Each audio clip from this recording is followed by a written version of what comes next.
influencing popular culture, politics, and everything in between. The local station takes you ringside as we discuss the crazy world that is professional wrestling. This is Going Ringside with the local station. Hello there. Thank you for joining us on a great episode of Going Ringside. We got a huge array of guests with us. The original Hurt Business is here. We're talking Bobby Lashley, Cedric Alexander, MVP Shelton Benjamin reunited for the first time. Get to that in just a minute. But first, put it on the screen for me. You may be watching this show right now on the brand new Going Ringside YouTube channel. That's your address right there. Please go and click the subscribe button. We are trying to build this show, trying to build this channel for you so we can keep bringing you the biggest stars on the planet like we are today. Let's switch that shot and show you who we're talking about here.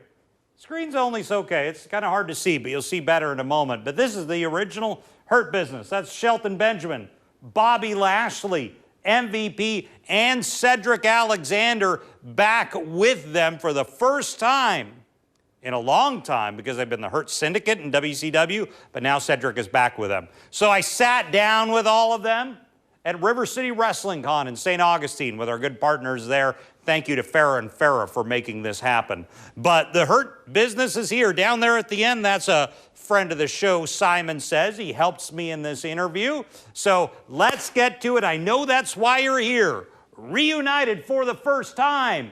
Here is the original Hurt Business. Well, we want to welcome you all today for, look at this. I'm Scott Johnson with Going Ringside. Simon Says down on the end to bring these four to you. Welcome. Simon, go ahead. Dude, it is palpable. The anticipation for this ever since the announcement was made, it rattled social media, and here it is. The day has come, the first time in ages that the Hurt Business, the Hurt Syndicate, all together, all for one and one for all here at River City Wrestling Con. Guys, thank you so much.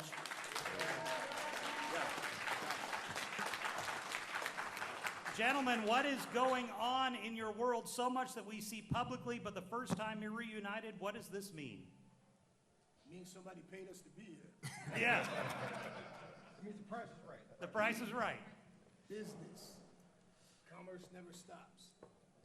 Talk to me, Cedric Alexander, it is your reunification with the other three. Talk to me about what this means. Well, of course, this just means, the band's back together for at least one time, one night only. Maybe more in the future. We'll see. We'll see. We'll see. Sean got,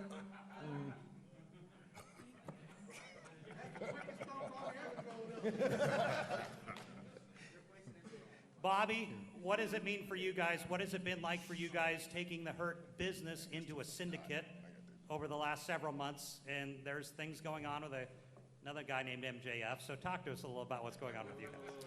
Well, it is fantastic being together with the guys that I'm sitting here with right now. And we're doing some good things over at AEW. It's fun. And right now, we know the level of talent that they have over there. They have a lot of great tag teams. And we're bringing out the best in some of these tag teams. As you can see in AEW, the tag teams are getting a little bit bigger over there. So we've set the precedence over there to raise your game. So we're looking forward to the challenges and to expand the Hurt Syndicate possibly later on this year. And Shelton, before we go to the crowd, and Simon, of course, to ask all the questions, how are you doing? You can compare WWE to AEW as well as anyone. Mm-hmm. Any thoughts on, you've been an icon in both now? Well, I kind of look at it as apples to oranges, but it's all pro wrestling. And as a pro wrestling fan, I see pros and cons with both, but I'm having the time of my life at AEW. I'm loving it there, but I'm a huge advocate of non-tribalism in pro wrestling. I'm a pro wrestling fan. As a kid, I watched everything. So, obviously you have your favorites, but just remember, it's all pro wrestling. We're all out there taking risks. We're all out there trying to make money, and we're all out there trying to entertain you. So, as far as a comparison goes, to me, there's no comparison because it's all pro wrestling. Now, I did want to ask, obviously, from every single person in the room, you guys all individually and collectively have been immortalized. The four of you have accomplished things that are going to outlive you far beyond your mortal coil. But the big thing is, in a business that has produced so many iconic stables, you know, the Four Horsemen, the Hart Foundation, in this day and age, you guys managed to cement something that not only got people's attention, but people demanded it. When you guys were disbanded way prematurely, people were legitimately upset. People were clamoring, and it was outrage that they disbanded you guys. How does it feel to know that you guys are a part of something that has been so palpable in the culture of professional wrestling? Like Shelton just said, not just WWE, not just AEW, in the business of professional wrestling.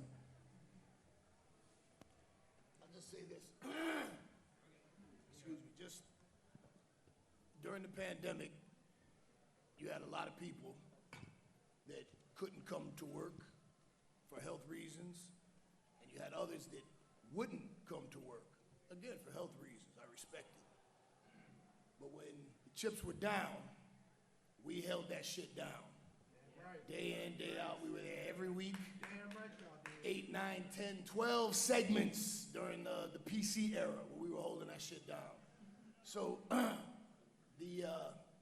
what we were able to accomplish at a time when the world was sick and everybody needed some entertainment, we were able to be there and give you the entertainment that you craved, that you desired. We came through for you, and you came through for us. You guys were wearing the shirts and posting on social media, and we have a real special relationship that, as you said, no one could ever take from us. During a time when the world wasn't well, we were there for you every week to make sure that you got your dose, your entertainment, and I was thrilled to have been able to share the stage with these gentlemen. And when it was all said and done, once the world got back to normal, well, we were just shelved, and that never feels good, especially when you never got an explanation for why, you know.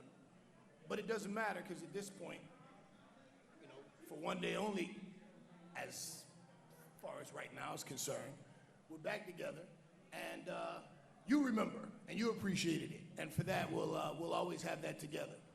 And we do want to open it up to the fans to talk. Our friend Desiree Josen is going to bring around the microphone to anyone who wants to ask a question. Raise your hands if you have any questions for Hurt Business. We got some right over here, and while Desiree walks over, actually right there, Desiree, right next to you. Go ahead, sir. Hello, my question is for Lashley in particular. For me, my greatest memory of you was Team SmackDown versus Team Raw way back in the day. I was wondering if there's any experiences or what you learned from that when you first came in. Team SmackDown versus Team Raw, what you've learned from it. That was his best memory, he said. Say it. I couldn't hear him. I couldn't hear him that well either. Let's try one more time. How about you put some bass in your voice? The And parking possibly lot Rory, if brawl, you could Team close SmackDown those versus doors. Team Raw. Do you have any memories or experiences from that you would like to share on? I think you're staring at me. Are you staring at me? Are you asking me? Oh, my bad. No, you know, when we first came in, I think me and P came in around the same time, generally, and Shelton was there a little bit before us. I think when we had that brawl, I'm just looking at the people and everybody that was in that brawl, and that just kind of let me know that this is the level that they want me at. This is the level where I should be at. And that was the biggest thing that I took from it. I mean, there were some stars in that brawl. So once you get put into a group like that, then it lets you know where they want you and where you should be. So that's what I got from it. And MVP, I have a question for you. You said after the pandemic, I think you used the word shelved. I don't think that was taken lightly. Can you expand on what you mean by what happened in WWE? Unceremoniously and inexplicably, the Hurt Business went out of business. We were put out of business. Just broken up. It never should have happened, you know. But for reasons that were never explained to us, never given to us, they just said, "Hey, this we're going to end this." And to this day, we still don't know why. But you know, we know that you guys loved it. We consistently had the highest rated quarter hours. The day the Hurt Business shirt came out, there was behind Roman Reigns, it was the second highest selling shirt. So, you know, and again, like I said, especially when we were coming to work when other people wouldn't, you know, we were putting that work in and holding it down, you know, to just get unceremoniously, you know, tossed to the side. Okay, we're not doing that anymore. We're doing this now. Well, wait a minute, man. So no, it doesn't feel good.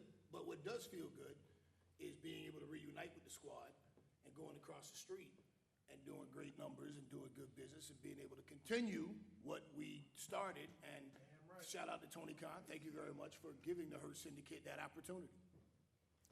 Let's go to the crowd again. I think we have right over there. And remember to speak loudly. We got to hear you up here. Or forever hold your peace. Hey, how you doing, Mr. MVP? One of my favorite memories was the program with you and Matt Hardy. You guys did the basketball game, and I think there was a chess game, some other miscellaneous activities. Really enjoyed that as a kid. You got any funny stories from that? What was the last part? I was asking if you got any funny stories from that program with Matt Hardy. Stories? Yeah, you know, the basketball game with Matt Hardy. Yeah, I have a podcast. It's called Marking Out with MVP and Dwayne Swayze. All right, I'm going to check that out for sure. On YouTube. It's streaming on Apple Music and Spotify. I got lots of funny stories. I like that. Episode 5 come out Monday. Right there. Every Monday. There we go. All right. Right in front of you, right there. Shelton, when your amateur career was done, did you ever consider anything besides pro wrestling, like maybe continuing into the Olympics or possibly going into MMA? MMA, no, because at the time it was still kind of underground, and from what I saw, I was not really interested.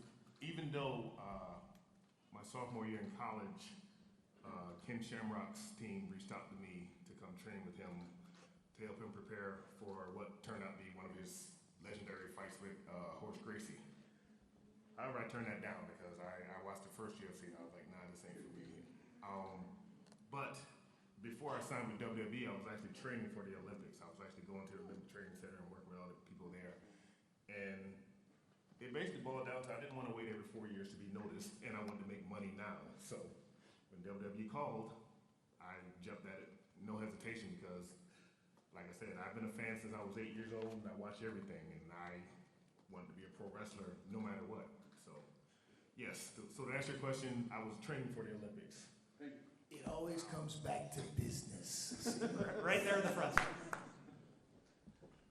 What's going on, everyone? How y'all doing? Very good. MVP, what's going on, my Dave County older brother? My question, actually for you. So what are some similarities from the Beatdown Clan that the Hurt Syndicate are displaying? Pretty much the same thing. The Beatdown Clan beat people down. It was always business. It wasn't personal. I don't know. Sometimes with Kenny it was personal. It was always personal. But I guess at the core, it's, you know, I get to make money with my friends. And, you know, Bobby and I have had a relationship now that stretches across 3 companies. And, you know, if it ain't broke, don't fix it, you know. So the similarities are that, you know, in the Beatdown Clan, the Hurt Business, the Hurt Syndicate, you have a bunch of legitimate guys who enjoy working together, who do what they do at the elite levels, and we have fun doing it, you know. And one of the things I love, as a matter of fact, you know, here's a little funny story. When we were doing Raw Underground, and this motherfucker was trying to take down that motherfucker. And Shelton was I did. I'm not gonna touch that one. But I know Shelton was there at first, was like, If you want to throw down, we're not opposed. Cedric had his leg, and he was like, does he know what he's doing? Oh, shit, he knows what he's doing. Wait a second, wait. And then we found out after the fact that he had some junior college amateur wrestling. So one of the things that I love about the various renditions of our organization, I think it was Johnny Valentine said one of my favorite quotes. He said, I can't convince you that professional wrestling is real, but I can damn sure make you believe that I'm real. And every guy sitting up here, we're as real as they come. One more question. Hold on, before we continue that story, I just want to make it clear that, yes, Cedric did make me fall to my butt. Then when I realized he knew what he was doing, I had to get up and maul him. Takedown. I still got a takedown on Shelton Benjamin. Did he score the takedown? No. Still scored. Did he? No. He touched the ground. His butt touched the ground. There was no control. 3 points of control, touched the ground. By the way, real quick, I just got to comment on this because MVP just said it. There's some of Francisco Chiazzo's students here, and that's a quote that they all got ingrained into their heads. I can't convince you that pro wrestling is real, but I can convince you that I'm real, it gave me chills when you said that. Yeah. Yeah, that was my guy. Represent. One quick question. Uptown Frankie Capone, wrestling power. Go ahead. Could a Prime Masahiro Chono be a member of the Hurt Syndicate? He'd be the Oya Boom. Yeah. One question, you mentioned kind of the new boss, and we've dealt with a lot of old bosses in wrestling. You mentioned Tony Khan. How has Tony been doing? We deal with him a lot here in Jacksonville. He's 5 years in. How has it been going with Tony? Tony's fantastic. I mean, I think Tony's been great. Again, I like to point this out, no matter what your opinion is, Tony has created a lane for people to be on TV, have gainful employment, and make a name for themselves. So I think, first and foremost, I commend him for that because he's given my career new life. He's given guys who probably wouldn't even get a sniff at the other place a chance to actually be stars. So I think that alone makes Tony a real special guy. And Tony's been nothing but great to me, and I think that other guys can say the same since we arrived. And for that point, most of the roster also. Sorry about that. Always business. Sir, you right there in the blue shirt.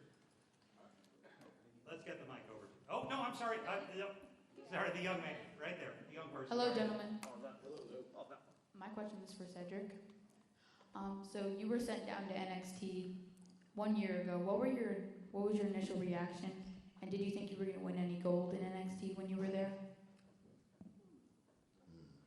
My initial reaction moving to NXT was a bit of relief because it was somewhere new. I hadn't really spent much time in NXT when I first signed, so I looked at it as an opportunity to try and spread my wings more and see if I can get more out of my opportunities there. And unfortunately, it didn't work out. But but going in, I had high hopes. It was up there. Try. Did you like teaming with Javon Evans? Oh, I love teaming with Javon. Javon's great. I actually trained with him a little bit right before he signed. So, I was experienced with him a little bit, and he trains in the same areas where I trained down here in North Carolina. What's up, not here in North Carolina, up in North Carolina in Charlotte. And yeah, he's very good. Love him. Did you feed him some of those Cedric forearms, those brain rattling Cedric forearms? No. He didn't get that far yet. He was still in the flip. It didn't be part of his training. Okay, next up. Hello, gentlemen. Real quick, I want to make sure you guys understand the impact you've had on so many individuals in this business. I've been in this business 13 years, and I've learned something from each one of you. Never lose faith, never stop smiling, never be afraid to recognize the bad days, but step forward and always move forward. Never be afraid to speak your mind. And never lose faith, because having a family in this business is hard. And you and I go back a little bit, back to the FIP Shine days at the Orpheum in Ybor. Yeah. So, first of all, thank you for having the impact on me. But that being said, who did you guys look up to that impacted you the most? Biggest impacts. All right, I'll go ahead and be the sentimental one here now. So when I first got in the business 15, 16 years ago, I met Shelton quite early. And he was already a big inspiration in my career before I started bumping. And I got to befriend him throughout the years of being at ROH, been on the Indies and into WWE. And Shelton Benjamin, yeah. I know it's corny. I know we're up here trying not to be too corny, but yeah, it's Shelton all day. Well, he's old enough to. I tried not to say that. I tried not to say those words. I'm immortal.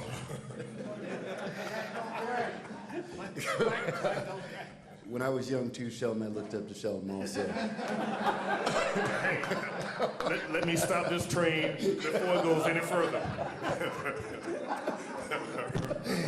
I was trying to be nice about Shelton. He said, You're okay, but I moved to Houston just so I could train with Shelton Benjamin. So that's the reason I lived there, so I could have a mentor.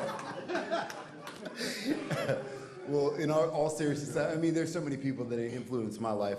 I was in sports. I've been wrestling forever. So my high school wrestling coach, my college wrestling coach, and then Kurt Angle got me into professional wrestling. Found me at the Olympic How did Training Angle Center. get you in? How did that happen? I was at the Olympic Training Center, training to make it on an Olympic team, and Kurt came in there doing a vignette for WWE, and he saw me and he was like, "Man, you got a good look," and then we started talking. And the one thing that he did tell me, he said, you know what, if you would have accomplished what you accomplished in wrestling and football or baseball or basketball, you'd be in the NBA, you'd be in the pros, so you should really consider professional wrestling. And I had watched I had tapes of Kurt when he was in college, then when he went on to WWE, I was watching him there, so I followed Kurt's career all over, so it was a big deal for him just to be talking to me. But then when he told me that, I was like, man, so we exchanged numbers. I talked to Briscoe for a while, and then one thing led to another, and got in. And ever since then, I had one match with Kurt, or two matches with Kurt, and always kind of followed his career and his style. Okay, I have tons of influences. It's really hard to narrow down one, but I'll say the people that really stand out. Lion-O. No, Panthro. Shelton, did you grow up a fan of the business? I grew up. I'm a mark. If that makes any. I'm a huge wrestling mark. So, guys that influenced me before I got into business, Sting. The Rock and Roll Express is actually the team I credit for making me fall in love with wrestling. Magnum TA was my childhood hero. I've always been a fan of Taker, even when he was Mean Mark Callis. So I've had a lot of early influences, but once I was actually in the business, obviously Danny Davis, Jim Cornette, and Rip Rogers, those are the guys that trained me. So they have a huge impact on my career. Once I actually advanced to being on the roster, Arn Anderson, I consider Arn Anderson is the brains behind Team Angle, and pretty much most of my wrestling. Arn Anderson, Gerald Briscoe, even Vince, and so there's so many. Eddie Guerrero, huge mentor of mine.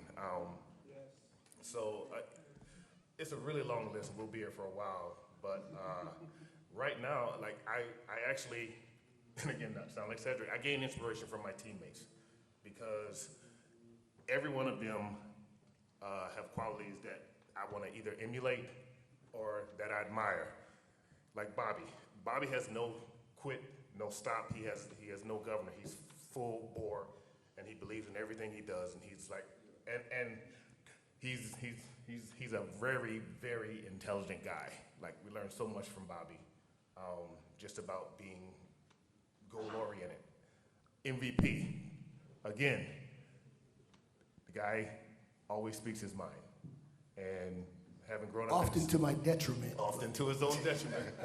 But that's a quality that I felt like if I had these qualities early in my life, I might have gotten further.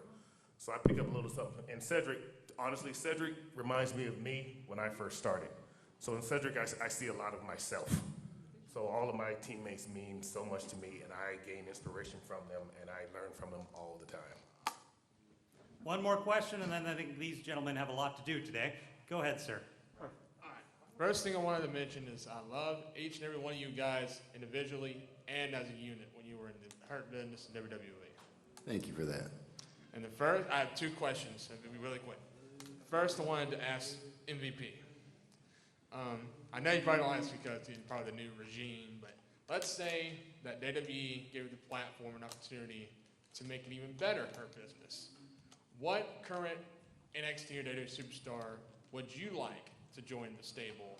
Like maybe like a Carmella Hayes or Trick Williams, for example. Or who? You said a better Hurt Business? Well, just as good. Just as good. Hey man, let's jump this dude. Yes, sometimes.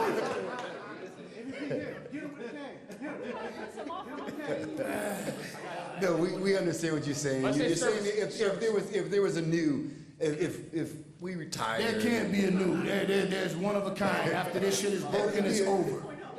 It'd be a Hurt Company or something.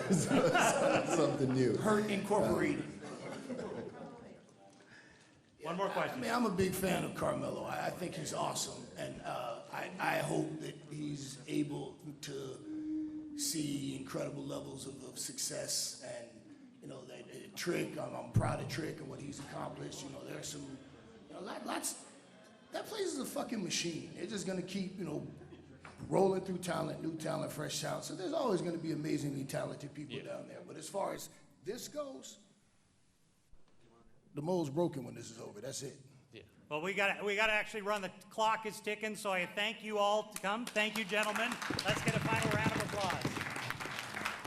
So big thanks to the Hurt Business, Cedric Alexander, MVP, Shelton Benjamin, Bobby Lashley for sitting down, taking the time out. Thanks to River City Wrestling Con and Simon Says and the Fair & Fair Law Firm for helping make that interview happen. But such a big interview. So excited to sit down with them and talk. We've got a lot more big interviews coming your way in weeks to come. So thanks for joining us on this episode of Going Ringside. I'm Scott Johnson. We'll see you back here next time.